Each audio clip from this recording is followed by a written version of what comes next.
Hi అండి. అందరూ బాగున్నారా? నేను బాగున్నాను.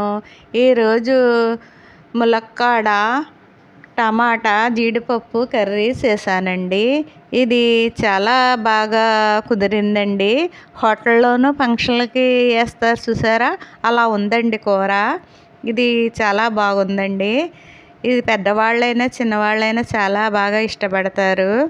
ఇప్పుడు తయారు చేయడానికి ములక్కాడ, 2 ములక్కాడలు, టమాటాలు, జీడిపప్పు, ఉల్లిపాయలు పచ్చిమిరకాయలు వేసుకుని పేస్ట్ చేసుకోవాలండి.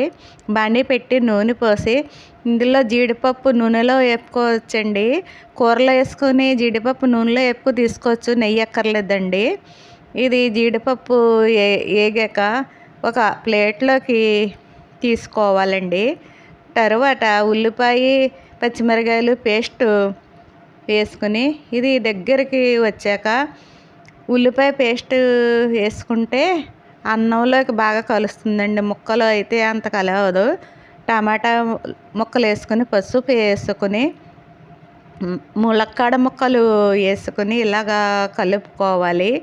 తరువాత అల్లం వెల్లుల్లి ధనియాలు పేస్ట్ వేసుకొని మగ్గనివ్వాలండి. ఇది మగ్గాక 2 స్పూనుల సాల్ట్ వేసుకుని సరిపడగాను, తర్వాత 2 స్పూన్లు కారం వేసుకుని జీడిపప్పు వేసుకుని మగ్గాక ఒక గ్లాసుడు నీళ్లు పోసుకోవాలండి. గ్లాసుడు నీళ్లు పోసుకుని ఇది దగ్గరకు వచ్చే వరకు పెట్టుకోవాలండి. తర్వాత ములక్కాడ కర్రీ